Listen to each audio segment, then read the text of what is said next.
Buenas, buenas, ¿cómo están, querida familia de Alquimia? Bienvenidos nuevamente a un programa más. Esta vez ya hemos pasado al formato video completo. Queremos brindarle una mejor calidad, queremos brindarle un mejor programa y para eso hemos tomado la decisión de poder empezar a trabajar de esta manera. Así que espero que le guste y que nos vayan diciendo, como siempre le decimos, cualquier crítica constructiva, cualquier observación que puedan ver, que nos los haga saber. Hoy tenemos, primero que nada, la presencia de una licenciada en psicopedagogía.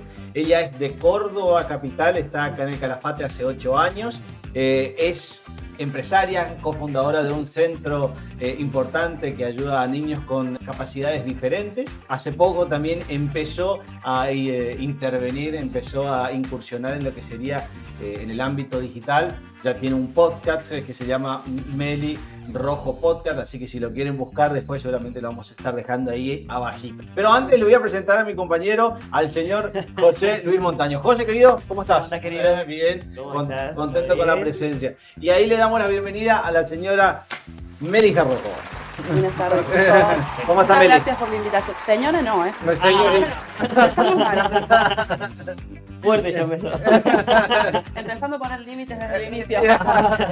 ¿Cómo está Meli? Muy bien, muy contenta con la invitación y con muchas ganas de hacer cosas, de comentar, de que me hagan preguntas. Bien. Decíamos que más o menos di un panorama general que viniste de Córdoba hace aproximadamente 8 años, ¿no? ¿Cómo fue esa transición de pasar ese choque cultural? ¿Ya conocías anteriormente Calafate? ¿La primera vez que habías venido? ¿Cómo llegaste? ¿Cómo te encontraste? Llegué un poco de casualidad, igual creo que la vida nos va llevando por diferentes caminos. Vine de vacaciones a visitar a mi hermano, que hace unos años que estaba.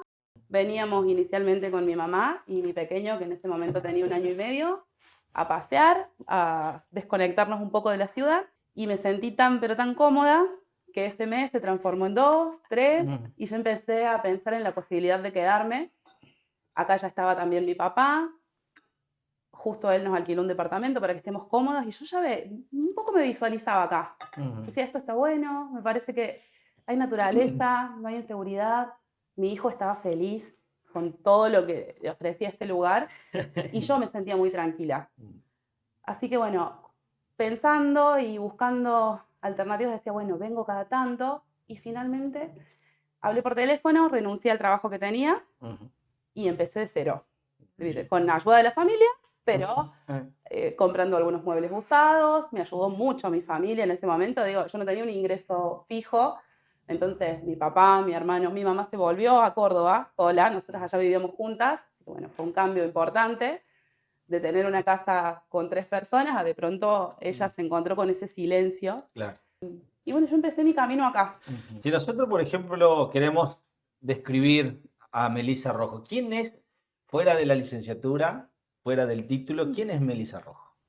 Actualmente soy una mujer de 35 años, soy mamá, soy hija, amiga, soy muy amiguera, me encanta estar con gente, creo que nos aporta, que los vínculos nos hacen ser mejores, nos hacen crecer en todos los aspectos. Y soy una persona muy inquieta, muy curiosa, que quiere saber de todo. Entonces voy probando cosas, fuera de la profesión, ¿no? Sí. Y he tenido momentos que me han gustado cosas, a ver, que a veces no tienen tanto que ver, ¿no? Pero me ha gustado el tema de la colorimetría, en otro momento me ha gustado y oscilé en algo de carpintería. No llegué todavía a hacer muebles, prontito. Me gusta mucho la comunicación también. Ahora me estoy dando cuenta que es necesario poner en palabras muchas cosas. Aparte de lo que es Melissa Rojo, ¿qué es lo que le apasiona hacer? Mira, me apasionan muchas cosas. La profesión me marca muchísimo porque yo creo que puedo sacar lo mejor de mí en servir, en ayudar, en escuchar, en comprender situaciones que quizás son muy complejas. Cosas que pasan en las aulas, cosas que les pasan a padres, a niños. Entonces, desde ahí a mí me permite muchísimo, ¿no? Abrir mi panorama y se me presentan desafíos y casos y hay que estudiar, y hay que salir a buscar, a preguntarse. ¿Qué es la psicopedagogía o en qué consiste la psicopedagogía? Bueno, te voy a dar la definición del libro y después la que yo arme a lo largo de los años. Genial. Sí, porque a veces viste como que el libro está muy estructurado y a veces no se Claro. entiende. Yo, por ejemplo, muchas veces también estuve en una materia que estudiaba en la profesora de educación física, que era la pedagogía.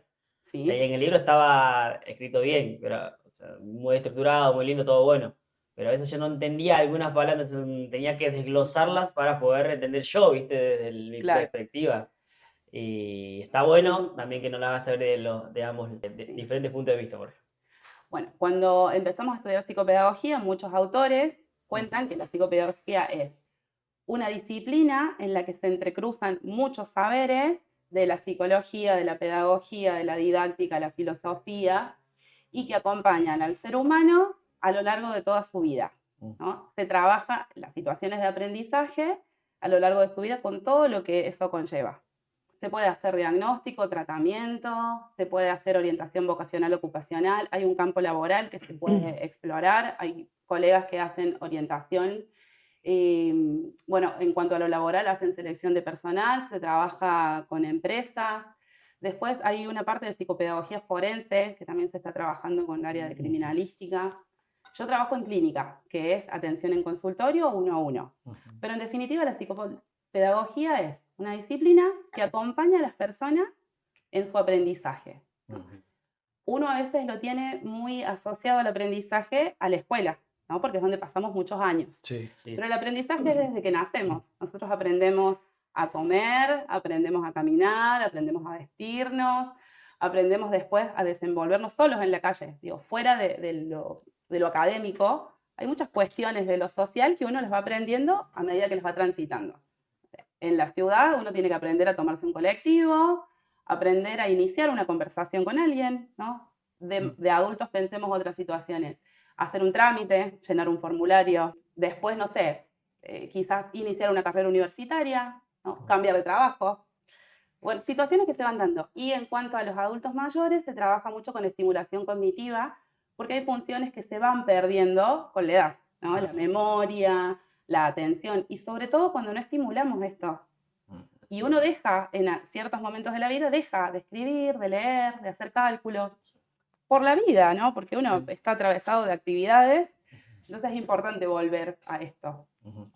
¿Cuál fue el momento en tu vida donde te diste cuenta que la psicopedagogía era tu carrera? Cuando terminé el secundario, en realidad, cuando lo estaba transitando, estaba pensando qué opciones o qué carreras iba a seguir. A mí siempre me gustó estudiar, siempre fui muy aplicada, pero no sabía bien qué. Y yo creo que a los 17 años muchos no sabemos para dónde vamos a ir. Es válido esto también, Sí. está bueno que llegue este mensaje a jóvenes. Uno va descubriendo en el camino y te podés equivocar y si te notas en una carrera que no te guste, hay miles. Y si no es una carrera, puede ser un oficio. Y si no es un oficio, hoy puede ser un stream, puede ser la comunicación. Pero volviendo a esto, en el secundario tuve una profesora que es psicopedagoga, Gabriela Falasconi, que ahora volví a tener contacto con ella. Cada tantos años nos escribíamos, yo siempre la tuve muy presente en mis momentos laborales importantes y ella me marcó muchísimo. Y ella actualmente se dedica a la orientación vocacional ocupacional, así que qué importante, ¿no? Sembrar eso, porque realmente llega. A mí me marcó y yo a ella la veía siempre comprensiva, que escuchaba, que nos validaba. Siendo adolescentes, uno siente que tiene un montón de problemas y que hay pocas personas que le dan la importancia que uno quisiera. Ella nos escuchaba, nos validaba, nos daba sugerencias y prácticas. Yo pensé, no sabía qué era, un día tuve una conversación, pensé que era psicóloga, me contó que era psicopedagoga, yo no había escuchado nunca de eso. Empecé a indagar, era septiembre de 2007 y ya estaba en mi último año de secundario y me gustó. Dijo, me parece que esto me resuena, tiene que ver conmigo. Bueno, estudié todo el verano, había universidad pública en Córdoba y con mucho miedo de no entrar, ¿no? Y había que pensar plan B, digo, si no entro acá, voy a comunicación social. Pero me puse el objetivo, estudié mucho, leí, pregunté a todo el que veía, a ella. Bueno, ella me acompañó mucho, me prestó libros. Así que bueno, me sentí muy acompañada en ese proceso. Ingresé con muy buenos promedios a la universidad y me encantó. Cuando fui conociendo, me fui enamorando de la carrera en el camino. Y digo, y no solo de los libros, de todo lo que yo pensaba que se podía hacer. Hoy, por ejemplo, si lo tenés que definir a la psicopedagogía no como un oficio, sino como una acción, ¿qué acción sería? Yo creo que es un servicio que hay mucho de comprensión, de escucha, que es un espacio donde hay una mirada única Entonces, cuando viene cada persona con todo lo que lleva, ¿no? Traer un problema, contárselo a alguien, es un espacio donde te vas a sentir alojado, por lo menos así lo concebimos desde Serín, donde vamos a escuchar y vamos a buscar la manera de poder aportarles algo a ese inconveniente. Quizás no se va a solucionar al 100%, pero vamos a pensar estrategias, vamos a pensar herramientas para que se mejore la calidad de vida, para que ese docente o esa familia puedan llevarlo un poquito más fácil. Me voy acordando de cosas, chicos, de las preguntas anteriores. Sí, Cuando me sí. preguntaban con respecto acá a Calafate cómo llegué, bueno, les contaba lo que pasé, me instalé, y en Córdoba yo trabajaba de maestra integradora, y acá no se trabaja así. Las maestras integradoras están en la escuela especial. Entonces yo buscaba trabajo en el ámbito equivocado. Así que un día, ya un poquito resignada, porque hacía un mes que estaba buscando, pero en el lugar inadecuado, empecé a ver por el área de salud que yo no tenía mucha experiencia ahí. Había atendido pacientes en Córdoba, pero en un centro, no era lo que más me dedicaba. Y empecé a tirar currículum, pero esos días que uno ya está medio por tirar la toalla, que no me pasa, pero... Sí, sí, sí. Y envié un currículum al doctor Martínez. Sí. Bueno, a los 10 minutos me contestaron que vaya. Fui y había 2 pacientes en lista de espera para psicopedagogía, porque antes venía una colega de Río Gallegos. Así que me hicieron pasar, yo estaba súper emocionada, no podía creer. Me dieron la llave, yo no podía creer, estaban Miriam y el doctor. Y sí, me mostraron el lugar precioso, yo no podía creer, recién llegada, no conocía a nadie, y me dijeron, estos son 2, pero vamos a hacer difusión, hacer un flyer. Y empecé a trabajar con el hijo de un gendarme, él me recomendó, entonces a la siguiente semana tenía 4 pacientes, la siguiente semana tenía 6, 8, y llegó un momento que cubrí la agenda. No podía creer que hayan confiado en mí de esa forma. Creo que esas cosas no se dan siempre, pero este lugar, por eso lo nombro, en el consultorio del doctor Martínez han dado esta oportunidad a un montón de colegas y lo siguen haciendo, que es algo muy lindo y que nosotras en Serín también queremos hacerlo de esa manera, por eso damos la posibilidad que gente que recién se reciba pueda venir, puedan sacarse dudas, trabajar en equipos, porque todos un día empezamos y está bueno ese acompañamiento. Totalmente, sí. Después había cerca de mi casa otro centro de salud y yo pasaba y miraba cada tanto y un día fui y me dijeron, mira, no, acá hay una psicopedagoga, pero deja el currículum. Bueno, yo lo dejé, pero también es como que puse mi mirada ahí. Y al tiempo me escribió esta psicopedagoga, Ceci Chilese, que ella iba a dejar de trabajar en la atención porque tenía otros proyectos personales y otro trabajo, entonces me dejaba algunos pacientes. O sea, me dio su lugar y algunos pacientes. Entonces empecé en 2 lugares. Empecé en CEMEC y ahí. Estuve un año, un poquito más, o casi 2, en los 2 lugares, yendo de acá para allá con el bolsito, con los materiales, se pierden en el camino.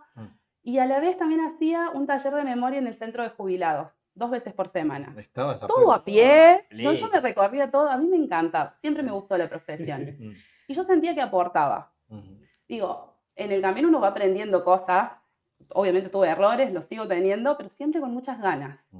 Y en un momento me quedaba más cómodo el consultorio que me quedaba a la vuelta de casa con mi hijo pequeño, y ahí empezamos a trabajar en equipo, que fueron muchos de los que después abrimos Serín. Yo me sentía cómoda y cada vez más, en una conversación con un colega, él me dice, che, ¿por qué no juntas todas tus horas acá? Y digo, no sé, porque hay una cosa de agradecimiento y del que te abrió la puerta primero. Y un día fui a hablar con Miriam y le digo, mira, me están ofreciendo trabajar en equipo en otro lugar. Le digo, pero yo le dije la verdad, cómo me sentía. Me dice, no, Meli, anda tranquila. Y cuando vos tengas la oportunidad, abrite tu lugar. Que para mí eso era lejanísimo. Claro. Yo todavía no tenía ni estabilidad económica, así que pensar en abrir un lugar era algo muy lejano. Pero digo, si otros están viendo eso en mí, ¿por qué yo no? Claro. Me fui a ese otro lugar. Sí. Y la pasaba increíble. Empecé a trabajar en equipo, coordinado con psicólogos, con el kinesiólogo, con la terapista ocupacional, con la psicomotricista. Y con el tiempo el vínculo fue creciendo, no solo profesionalmente, como persona. Y me empezaron a invitar a cumples, a tomar mate, a ir al lago. Y era lo que yo necesitaba. O sea, yo necesitaba tener un grupo de amigos acá. Pues yo venía con mi grupo de Córdoba, pero... Claro, ellos quedaron allá. Claro. Exacto. Era difícil. Esa parte, creo, lo social, creo que me costó un poco. Sí. Pero hasta que uno encuentra también con quién se lleva mejor, con quién uno se siente entendido, comprendido. Y así fue, bueno, mi recorrido. Después atendimos varios años y después este lugar cerró y ahí abrimos Seril. Viste, cuando uno va pasando en la vida y hay cosas, situaciones que a nosotros nos pasan, como buenas o no tan buenas, para vos, ¿hubieron heridas si fueron una de tus herramientas para poder ayudar y acompañar a otros? Pues decís como heridas de la infancia, cosas que te Claro, marcan, que vos sí. decís que actualmente, sí, Que, no sé si heridas, pero situaciones que iban Claro. pasando, ¿no? Yo siempre fui muy curiosa. Entonces yo escuchaba a los adultos que hablaban, tenían diálogos, yo me daba cuenta de muchas cosas, pero lo miraba desde afuera.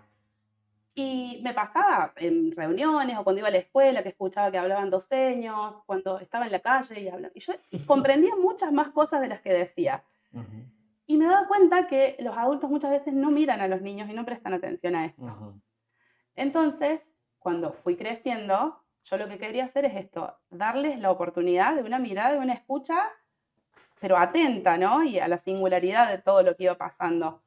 Entonces creo que eso sí me marcó.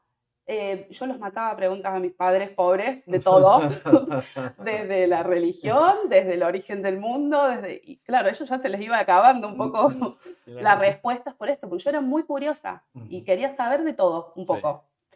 Creo que eso, ver que había muchas eh, cosas invisibilizadas y después siempre tuve, no sé si es o una facilidad o una suerte de atracción, cuando yo veía que alguien no entendía, me acercaba, le preguntaba, di clases de apoyo escolar cuando yo era muy joven, en la secundaria. Y cuando era más pequeña en la primaria también, cuando había alguien que no entendía, yo me acercaba, le mostraba. En una oportunidad, yo era pequeña, no sé, 8 años, fui a un campamento y había una niña ciega, entonces yo me acerqué. Había alguno quizás con síndrome de Down, y no recuerdo, pero que sí le costaba. Y también yo decía, ¿por qué no lo hablan? ¿Por qué el resto no lo integra? Mira, Entonces, para mí siempre fue como eso bastante natural. inconscientemente esa sensación de servicio estuvo en vos y afloró en este momento cuando te encontraste, ¿no? Con esta carrera. Exacto, Ah, con lo profesional, ujú. pero siempre estuvo presente. Por eso digo, como que siempre lo tuviste, Sí, solamente que cuando encontraste la carrera dijiste, claro. acá se Acá cierra puedo todo. volcar todo. Por ahí la gente, a ver, dentro del desconocimiento que hay, porque en sí no es una carrera o una función que tenga mucha repercusión. Y generalmente, desde tu perspectiva, ¿cuál crees que es el malentendido que tienen las personas con la psicopedagogía?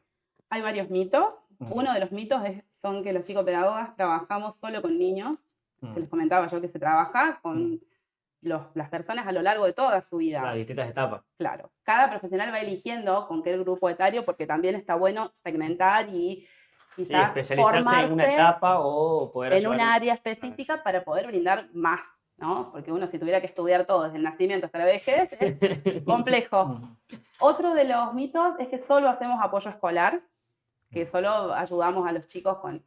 Está esto presente, uno acompaña, se enseñan técnicas de estudio, se enseñan los contenidos a mirarlos desde otro punto de vista, se desglosan, pero no es lo único que hacemos. ujú. Otro mito, a ver, es que tenemos una paciencia inagotable. Si bien tenemos paciencia, pero también somos personas, nos Sí. cansamos, hay que poner límites. En mi caso, que trabajo hace muchos años, uno va aprendiendo con el tiempo, así, vale, Mm, soy profesional, pero tengo paciencia, tengo los mm, medios, pero no voy a permitir ni que me griten, ni que me traten mal, claro. ni que me avasallen, porque no corresponde. A mí me gustaría preguntarles a ustedes qué piensan que es. Yo sinceramente, particularmente, no tenía un concepto claro de la psicopedagogía. Sabía que sí era una rama de la medicina en la cual se ocupaba de los chicos, pero no sabía específicamente en qué hasta que te conocí y cuando te vi trabajar con los chicos y me explicaste más o menos cómo trabajabas, que me llamó la atención porque nosotros dentro de Alquimia lo que tratamos de hacer es brindar herramientas en general para que la gente sea adolescente, joven, adulto, pueda utilizar, tomar esas herramientas y encontrar un propósito, tener herramientas para no frustrarse o ser resiliente y pueda avanzar y tener una vida más plena, ¿no? Porque muchas veces acarreamos y traemos preconceptos de nuestra sociedad, de nuestra cultura, de nuestra familia, que hay cosas que no se pueden o que no hay que hacer, cuando en realidad son patrones de comportamientos que se van pasando generación tras generación y lamentablemente eso limita mucho a las personas. Entonces, cuando te escuché hablar, cuando me explicaste, cuando me contaste todo lo que se viene trabajando en la psicopedagogía, a mí me sorprendió, ¿no? Porque que me digas, cuando me explicaste con un juego, decir, con este trabajamos para los chicos para que no se frustren. Y eso me llamó total pensar que... Dame este juego. Ya les traje un jueguito, chicos. Lo voy a poner en contexto. Pensar que desde un juego se puede llevar a una persona a cambiar esa acción, ese patrón de comportamiento que lamentablemente hoy en esta etapa de la historia estamos viviendo con mucha gente que hasta toman decisiones drásticas en su vida por encontrarse con situaciones que no pueden enfrentarla o afrontarla. Hay otra cosa, quizás un poquito más técnico, pero en psicopedagogía se trabaja, por lo menos desde el enfoque neuropsicológico, es con un montón de cuestiones, no es solamente con lectura y escritura, se hace perfil cognitivo, que es para ver el nivel de inteligencia, esto en las evaluaciones, se ve después nivel atencional, memoria, lenguaje y habilidades académicas, que ahí está lectura, escritura y cálculo, hay diferentes maneras en las que lo hacen, algunos están más autónomos, otros necesitan ayuda. Y otra cosa no menos importante que es conducta y emociones. Y todo esto hace al proceso de aprendizaje. Dentro de lo profesional, obviamente aprendiste varias herramientas, ¿no? Dentro de tu formación y después en tu carrera, después en la práctica. Entonces, ¿cuál fue lo más difícil que tuviste que desaprender de lo profesional? Ah, qué buena pregunta. Tuve que desaprender un montón de cosas y en esto de que yo trabajo con el aprendizaje, también desafío para mí. Pero una de las cuestiones que puede sonar un poco contradictorio al principio, pero voy a tratar de desmenuzarlo.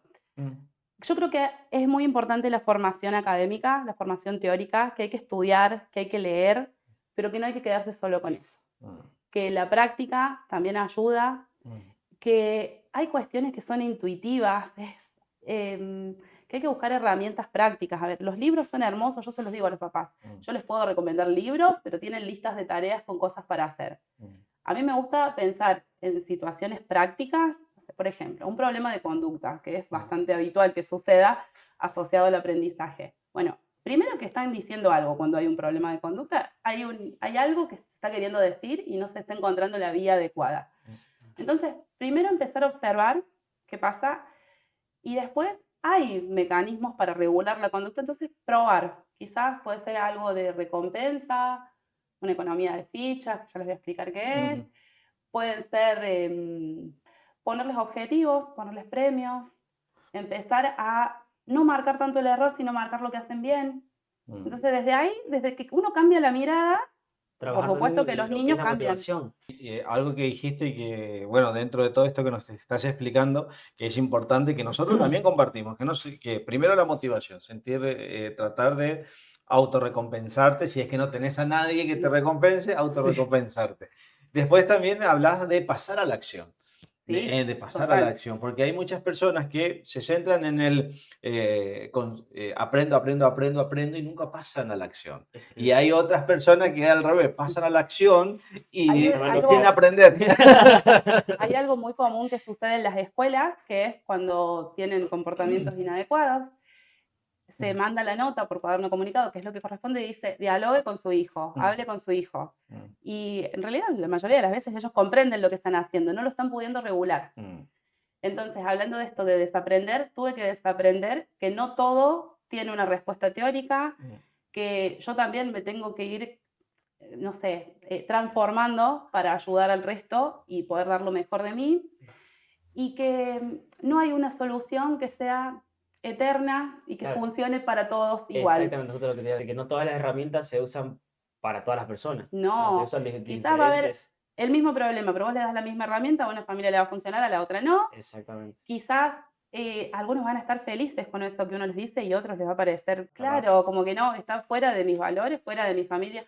Con el tema de límites también es algo que está muy relacionado al tipo de crianza que uno tenga. No todas las familias ejercemos el mismo tipo de crianza y está bien que sea así. Claro, y ahora con lo de las notas, viste que le dan el aviso de que se por mala conducta, y a veces el pibe va y lo firma, te lo da, y Sí. si O quiere además, hacer el papá o la familia, es esto, cuando yo indago un poquito con los chicos, o a veces una de las sugerencias que doy a los coles, con el cuaderno de comunicado, que no sea solo para enviar una mala nota, porque si no, después cuando se lo pedís, ellos no lo quieren dar. tal Que de cual. vez en cuando les manden una felicitación, le manden que hoy estuvo bárbaro, que se destaque en lo que sí pudo hacer. Eso es importante. Nosotros siempre apuntamos a eso y eso es lo que compartimos también y que para que se dé como un giro dentro de estas creencias, ¿no? De fijar, como recién nombraste, de fijarse en el error, ¿no? Porque muchas veces el error se lo tiene como algo malo y en realidad, y pasa lo siguiente, yo tengo mi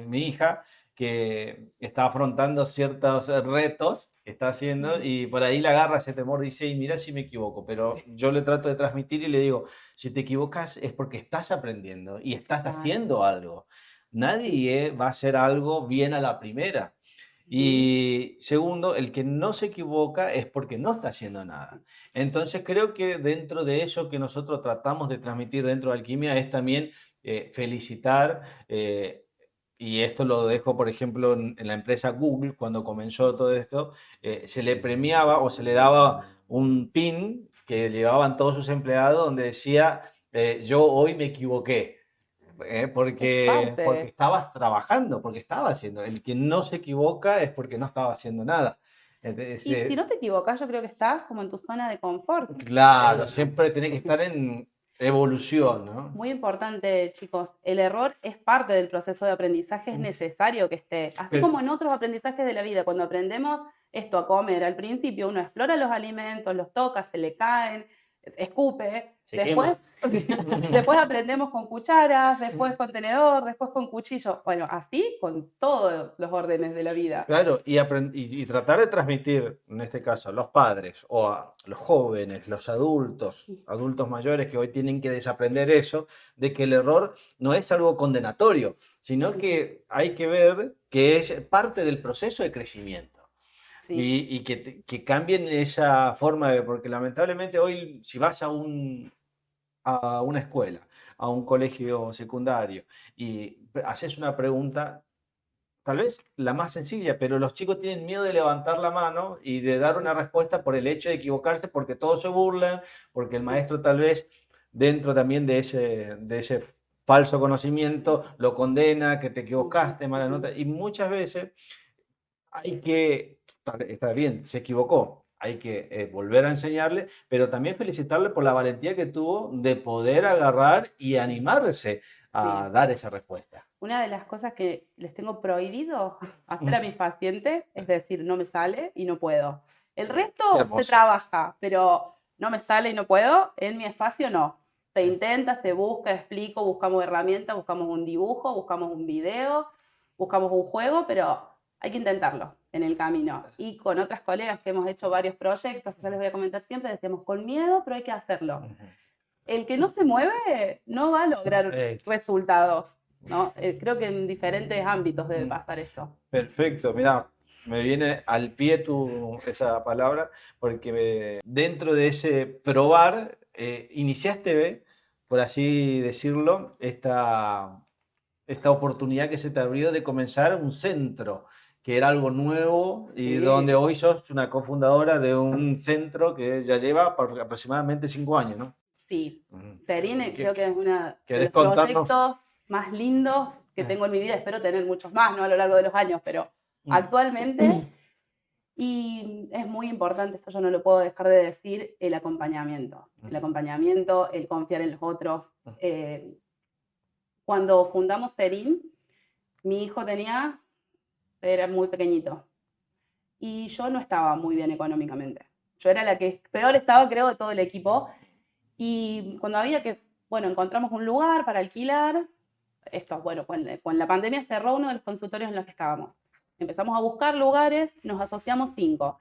Una psicóloga, un kinesiólogo, una psicomotricista, terapista ocupacional y yo. Todos de distintas profesiones, nos habíamos conocido ya laburando en equipo, entonces creíamos que podía hacer algo. claro, yo veía que yo no tenía, chicos, nada. En ese momento uno decía, bueno, yo voy a poner la tarjeta de crédito, yo esto. Yo decía, no, acá yo no estoy pudiendo aportar. Entonces una noche, como siendo muy sincera conmigo, digo, bueno, les voy a mandar un mensaje, les voy a decir, chicos, yo me abro del proyecto, cuando lo armen, yo voy, pero a alquilar. Y me dijeron que no.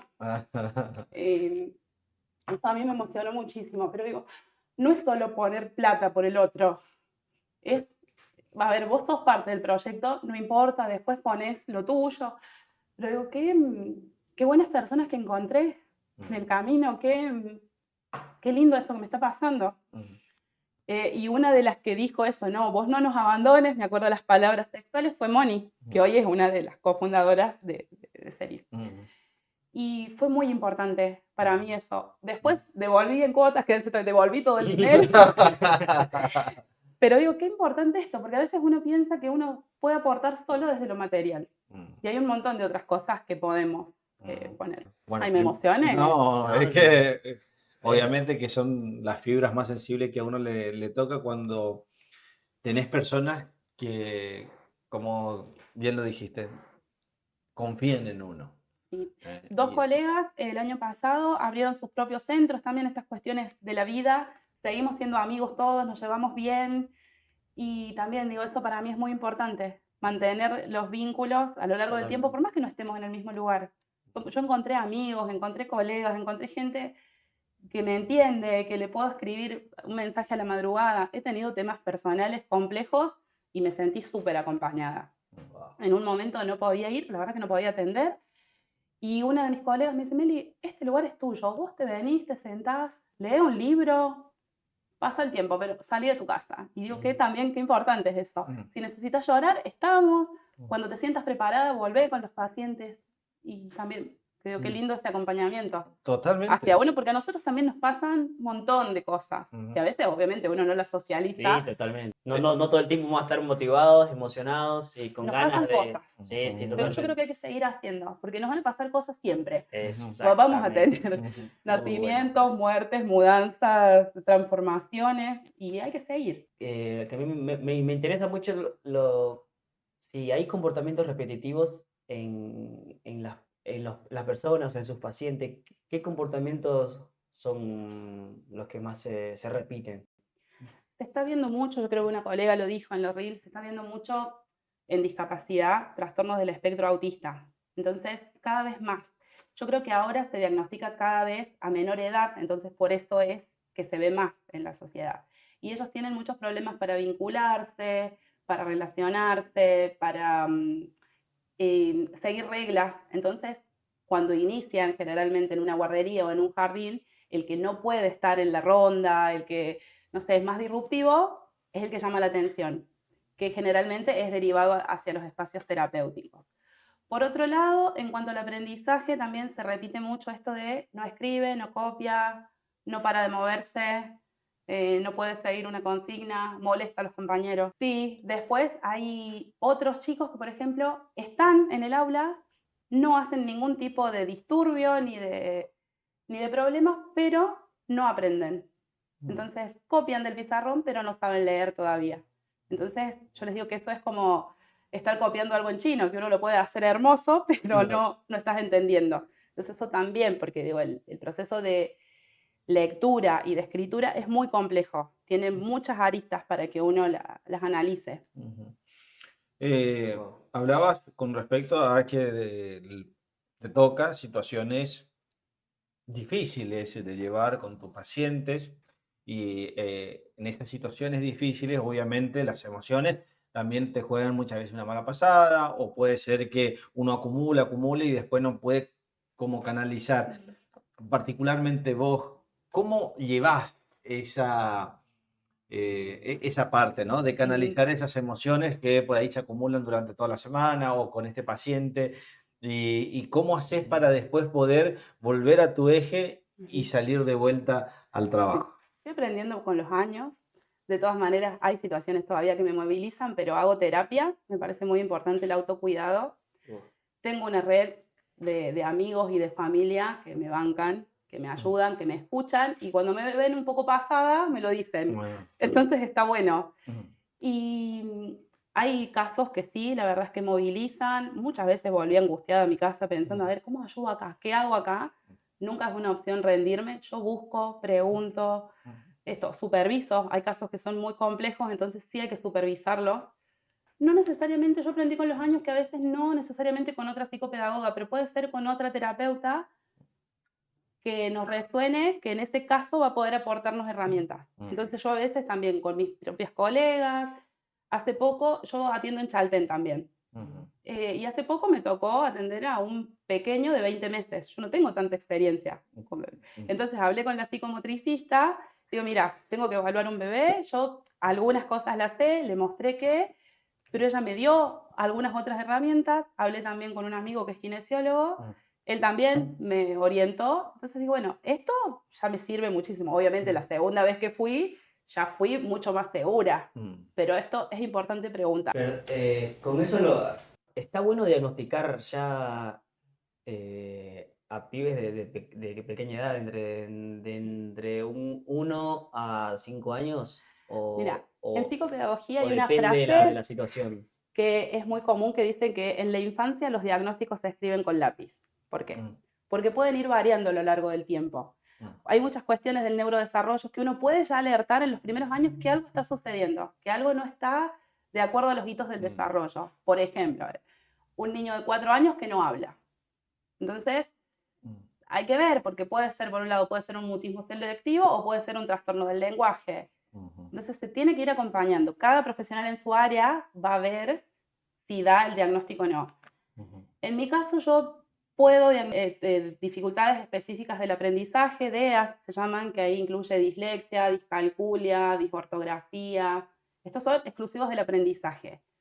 Pero yo también aprendí que también uno puede poner, si ve, un diagnóstico presuntivo. Y el área médica es el que lo va a confirmar. Por ejemplo, en mi caso, yo puedo decir que estoy viendo un paciente que tiene características o sintomatología compatible con trastorno de déficit de atención, con o sin hiperactividad. Pero si yo esto lo estoy viendo, yo creo, y me parece responsable de mi parte, decir, yo estoy viendo esto, ¿el área médica lo va a confirmar o no? Entonces ahí va a psiquiatría o a un neurólogo y ellos tienen la potestad de decir si tiene ese diagnóstico. Con respecto, por ejemplo, que estabas hablando que desde tu punto de vista podés observar ciertas cosas dentro de los pequeños, esto se refiere a que si un niño puede hacer cierta u otra cuestiones en determinado tiempo conforme a los lineamientos generales. O sea, si un bebé que gatea a los ciertos meses y ya puede dar sus pasos a los ciertos meses, quiere decir que va en parámetros normales. Pero si no lo realiza, ahí son motivos de llamado de atención para que el padre pueda ir a consultar a un médico. Sí, las demandas pueden ser porque deriva un pediatra, por ejemplo, va en un control de niño sano y ven algo que les llama la atención. Dicen, acá algo que me hace un poquito de ruido, entonces pueden derivar. Pueden haber derivaciones desde la escuela, en casos de esto, que no copian, que no escriben, que están muy inquietos, que hay problemas de conducta, entonces ahí nos mandan a la psicopedagoga. Y también puede haber consultas espontáneas, padres que están viendo que algo no les cierra. Dicen, mira, yo tengo un sobrino, entonces estoy viendo que mi hijo no está igual. Entonces también de estas 3 formas pueden llegar. Y también desde otros profesionales. O sea, ahora nos pasa en Serin, como somos un equipo, quizás la psicóloga empieza a atender a un niño y dice, mira, Meli, me parece que está para hacer una evaluación para tu área. O con terapia ocupacional, psicomotricidad, entonces también uno deriva dentro de esas profesiones. Cuando ustedes, por ejemplo, encuentran algún diagnóstico y quieren decírselo o informar a los padres no lo quieren aceptar, ¿cómo lo trabajan? ¿De qué manera? ¿Qué herramientas usan? Hay muchas cuestiones ahí que se juegan, pero esto también creo que lo estoy aprendiendo con los años. Mi tarea como profesional es darles una devolución con todos los resultados que yo vi. Hay una colega que siempre hace cursos, dice, es como cuando te vas a hacer un examen de sangre. A vos te dan los resultados, ¿no? Si vos después no querés hacer dieta, no querés hacer ejercicio, no lo querés guardar en un cajón, es un tema ya personal. En mi caso, yo doy una devolución. Supongamos que el papá no está de acuerdo, está en negación, que puede pasar porque a veces es difícil. Uno trata igual de hacer todo el acompañamiento, de decir, mira, esto es el diagnóstico, pero yo te puedo acompañar, yo te puedo ayudar, esto es un punto de partida para después mejorar la calidad de vida, porque a partir de esto sabemos para dónde tenemos que ir. O sea, yo así lo tomo el diagnóstico, ¿no? No lo tomo como algo, a ver, pesimista, lo peor que te puede pasar, pues son realidades. Creo que a todos tenemos cosas que nos cuestan. Sí, Entonces yo creo que le saco un poco del drama, me parece. sí. Pero me ha pasado más de una vez que uno termina de hacer la evaluación, hago devolución con las familias, me dicen, mira, yo no estoy de acuerdo, no voy a hacer tratamiento, no voy a ir a ninguna terapia. Y digo, bueno, está perfecto, vos sos un adulto, vos podés elegir. Mi función es darte la información y brindarte las herramientas. Y a veces también es muy importante, quizás si tienen que hacer una terapia y no la quieren hacer conmigo, que no la hagan, pero vayan a otro profesional. O sea, no termina conmigo, termina Claro. quizás en, busquen las herramientas por otro lado, con alguien que se sientan cómodos, pero de mi parte me parece hasta ético. Yo te tengo que decir si estoy viendo una dificultad. Porque digo, no me puedo guardar información que no me corresponde, que es parte de la historia de una persona. En relación, porque hablabas sobre herramientas, no solamente trabajas con los chicos, sino con la familia, Por ¿no? supuesto, con los los docentes, con con las los- escuelas, ahora estoy hablando con varios directivos, porque van cambiando las políticas todos los años, va bajando información del consejo, y para mí hay que trabajar en red todo el tiempo. Totalmente. O sea, hay que salir del consultorio y a veces uno no tiene el tiempo de ir presencialmente, pero una videollamada, un mensaje de WhatsApp, se puede. Y en este caso, si aquellos padres que tienen tal vez o están notando alguna circunstancia que no les cierra del todo con su hijo, o tienen hijos ya en tratamiento y son primerizos en incursionar en esta terapia, si tuvieras, o los docentes, ¿no? Que también nombrabas, si tuvieras que armar, ¿no? Como un kit de herramientas emocionales, ¿cuáles serían en las cuales tendrían que trabajar ellos para poder acompañar a esos chicos a evolucionar y a poder avanzar en su proceso de, por así decirlo, de sanación? Bien. Un kit de herramientas emocionales. Bueno, qué desafío, pero voy a decir lo que se me venga a la cabeza, lo que Lo que generó- siempre uno recomienda a nivel general. Sí. Primero que hay que observar lo que está pasando, Ujú, ponerlo en palabras, a veces es muy difícil ujú, poner en palabras, y después delegar, que cuesta muchísimo. O sea, no podemos solucionar todos los problemas que hay. El docente tiene un límite, él tiene que dar la clase con lo mejor que pueda, pero llega hasta ahí. El docente no puede diagnosticar. Los papás también, los papás tenemos la tarea de crianza. Yo también soy mamá y me enfrento a cuestiones que tengo que resolver todos los días. Pero si hay algo que no puedo hacer, lo tengo que delegar a otra persona, a un profesional. Me comentan a veces mamás, ¿no? Que del cole o que conozco, no tengo paciencia para que haga la tarea. No tenés por qué, vos no tenés la formación. ujú. Que vaya a la maestra particular, entonces vos te sacas un problema, el chico tiene mejor resultado con otra persona y cuando van a compartir un tiempo va a ser de calidad, porque si te juntas o te sentas 2 horas a hacer la tarea y vos te pones de mal humor y le gritas y tu hijo se pone mal y empieza a llorar, termina siendo un problema de 2 horas donde no se solucionó nada, no se aprendió, el adulto se enojó y se frustró y el niño también. Ujú. Y uno después tiene que seguir conviviendo después de Es estas 2 distinto horas. a diferentes épocas, ¿viste? Ujú. Exacto. Antes era distinto, antes se te enojaba y aprendías sí o sí. Igual yo lo voy a aprovechar. Podría Mi mamá aprender o tiene no otras aprender. técnicas psicopedagógicas. Que nos reímos, Otra pero es herramienta. real. Hay otra, era otra época. Era otra época y Claro. pasamos por muchas circunstancias que, bueno, que dieron sus resultados. Totalmente. Salía empoderada encima. Pero esto, yo creo que delegar no podemos con todo, no hay por qué hacerlo. Todos los Qué adultos bueno. tendemos a cargarnos, pero de un montón de cuestiones, ¿no? Una Hermoso lo que, mochila de cosas. hermoso lo que estás diciendo porque, bueno, prácticamente lo que está diciendo que es importante para el desarrollo personal, para el crecimiento personal, de primero reconocer, observar, reconocer, ponerlo por escrito, esas situaciones, después buscar una solución, empezar a delegar, son herramientas que ayudan a uno a crecer, ¿no? A crecer y a poder brindar también una mejor, un mejor servicio, por así decirlo, un mejor servicio no solamente para el alumno, para la familia y para uno mismo, cuidarse uno mentalmente, que hoy Claro. generalmente se está descuidando esa área, ¿no?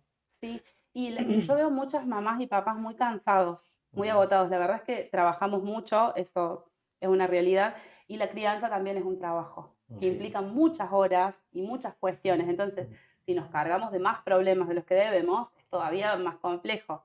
Entonces por eso les digo, deleguen o cuando empiezan, yo tengo algunos chicos que no tienen discapacidad, quizás que hago un acompañamiento, pero yo sé que es tan o más importante que los otros, porque si el papá no tiene el tiempo, no tiene la paciencia, y algunos chicos necesitan tener un bagaje de herramientas para que les vaya bien en el cole y para que ellos se sientan bien. Porque digo, a ver, yo enseño cosas, a veces trabajo con cosas muy teóricas, pero para mí tienen un sentido. Actualmente estoy trabajando con muchas reglas ortográficas, ¿no? Que esto es un conocimiento que lo aprendemos de niños y nos acompaña a lo largo de nuestra vida. Pero digo, no es solamente dónde va la H o la J y la G. Es una regla, me tengo que sentar, lo tengo que pensar, lo tengo que aplicar. Después cuando hacen una prueba y de pronto no les corrigen los errores porque lo hacen mejor, se sienten bien y se nota el que incorporó ese aprendizaje. Ustedes como psicopedagogos, ¿tienen las herramientas o pueden brindarles herramientas a los profesores, a los docentes o a los maestros para Sí, que puedan, o sea, realizar o usarlo, ¿viste? En las clases, en las clases? sí, hay muchas herramientas prácticas. De hecho, yo te digo, a mí me gusta ir a los coles. Actualmente estoy observando a algunos pacientes que están en proceso de evaluación, porque no es lo mismo el 1 a 1 en el consultorio, en un espacio controlado, donde mi atención está solo en esa Totalmente. persona, A tener 30 o 20. a tener 30 alumnos con todo el ruido y todos los Y todos estímulos que tiene distintos. una escuela, y el docente tiene que enseñar y nivelar a todos. Entonces sí, hay herramientas prácticas. Hay muchos chicos acá en Calafate que tienen discapacidad y están incluidos en la escuela común, entonces algunos tienen integradora y también es importante ir revisando cada proceso de estos niños que están integrados. Y sí hay muchas herramientas que se van brindando, desde organizadoras, desde pictogramas en algunos casos, desde secuencias. En otros casos hay cuestiones más prácticas como que no entre a la hora que entren todos, sino que entre media hora después. Y eso cambia mucho, porque hay chicos que no aguantan estar en la fila y todo lo que todo lo que se da en la escuela naturalmente, entonces ingresan quizás media hora después, ingresan directo al aula, ingresan más tranquilos, con otra predisposición, y eso digo, es una sugerencia sumamente práctica, Claro.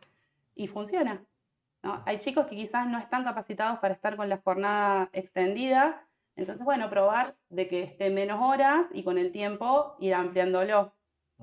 Hay otros pacientes que tienen maestra domiciliaria, porque hay algunos que por diferentes patologías no pueden asistir al cole. Este año está muy complicado el tema de las autorizaciones. Bueno, hay una emergencia en discapacidad a nivel nacional, no se están abonando los honorarios por obras sociales. Nosotros trabajamos y se presentan facturas y a los 60 o 90 días recién recibimos los honorarios.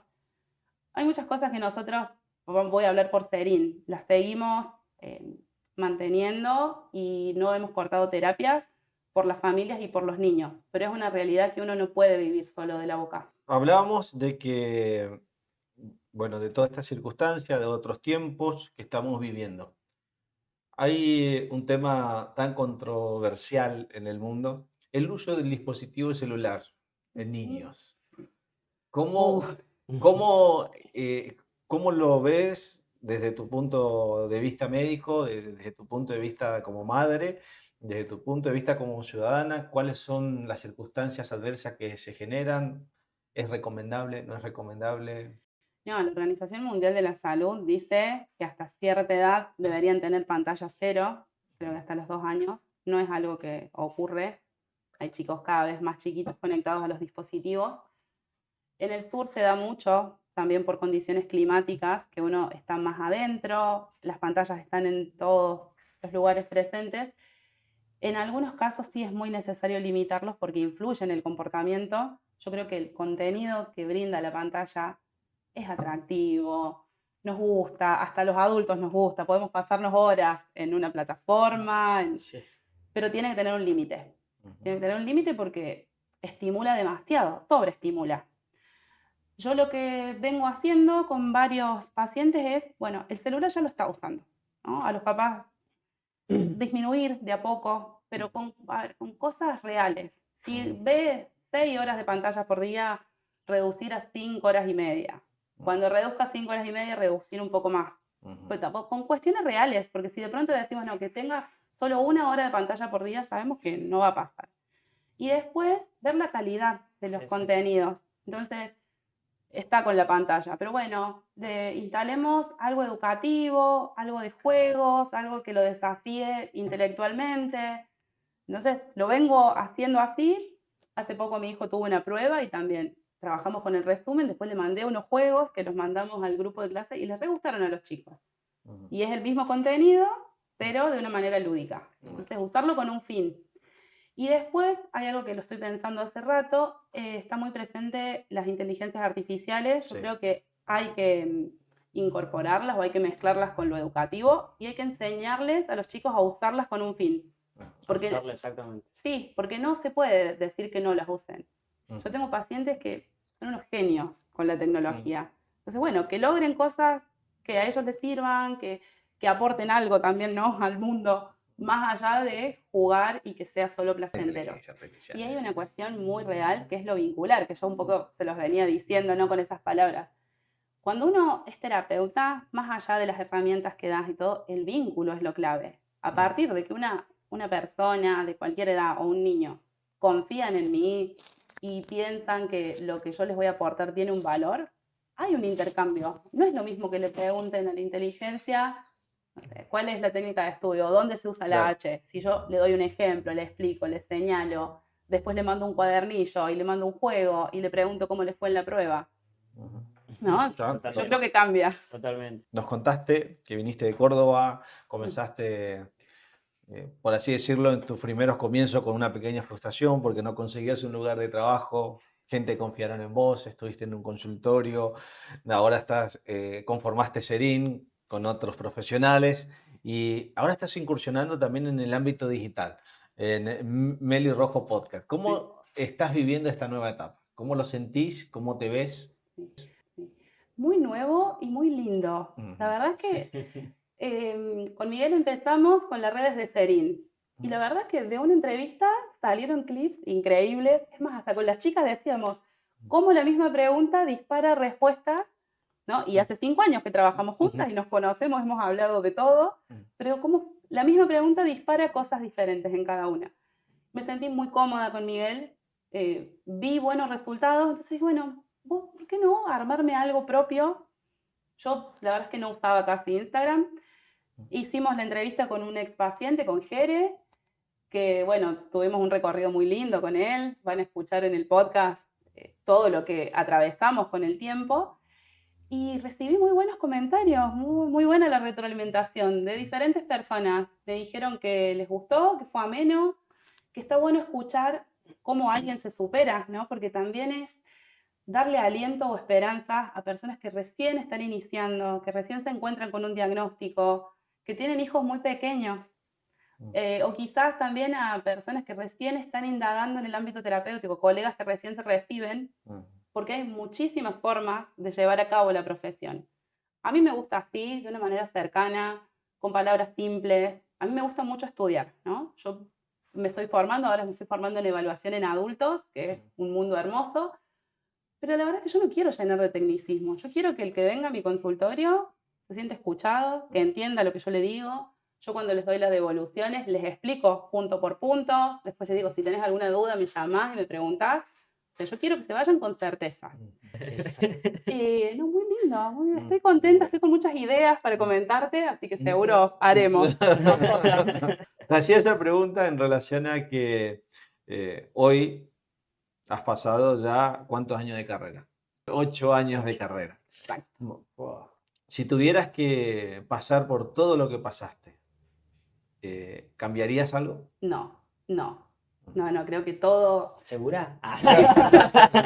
No, todo hace el proceso. No hubiera sido lo que soy hoy, no tendría la seguridad que hoy tengo si no hubiera tenido problemas en el camino. Y todo sirve para aprender, para transformarnos, para comprender a los otros. ¿Qué le dirías a esa Melissa que recién está comenzando su carrera? Ay, que es más hermoso de lo que imagino, que hay que soñar en grande. O sea, me lo diría y me lo digo a mí misma de adolescente, porque yo siempre fui muy soñadora. Y cuando yo inicié la facultad, me acuerdo en un trabajo práctico, digo esas cosas que uno es una semillita. Teníamos que hacer un dibujo de cómo nos imaginábamos una vez recibida, primer día de clases. Y yo me dibujé en un consultorio, trabajando en un equipo, con niños, Y digo, mirá cómo se dio, ¿no? Con los años. Lo importante de plasmar en papel, que mucho... De visualizar, ¿no? De visualizar, exactamente. Que nosotros hablamos mucho de visualizar, una de las herramientas que brindamos es decirle a las personas que aquellos sueños, aquellos anhelos que uno tiene de pasarlo por papel, ayuda muchísimo para que nuestra mente funcione porque nuestra mente es tan compleja que también necesita órdenes específicas de qué Sí. quiere lograr. Necesitamos verlo y Mm. quizás por eso digo soñar en grande, porque después no sabemos lo que nos tiene preparado la vida. A mí me Mm. trajo a vivir al sur, que me encanta. Yo Ujú. sufría mucho el calor en Córdoba, entonces, y me frustraba, porque la verdad es que me ponía de mal humor. Mm. Y cuando llegué acá dije, bueno, ya está, un problema menos en mi vida que era muy importante, ¿no? Estar cómodo con lo climático. Sí. Y después, cuando pude trabajar bien, actualmente vive toda mi familia acá. Están mis padres, está mi hermanita, tengo un sobrino, tengo mi cuñada. Entonces también digo, tengo toda mi familia y tengo un grupo de amigos. Y un trabajo que me encanta. Y siento que puedo aportar algo a la sociedad. Entonces, como yo me siento muy bien en este momento. Y te estás expandiendo, ¿no? Exacto, estoy con muchas ideas, muchas cosas ahí dando vueltas. Bueno, nos despedimos. Gracias, Mary. Nos reencontramos en el próximo programa, así que espero que le haya servido. Nos vemos. Chau, chau, chau, chau, chau, chau. Chau, chau, gente.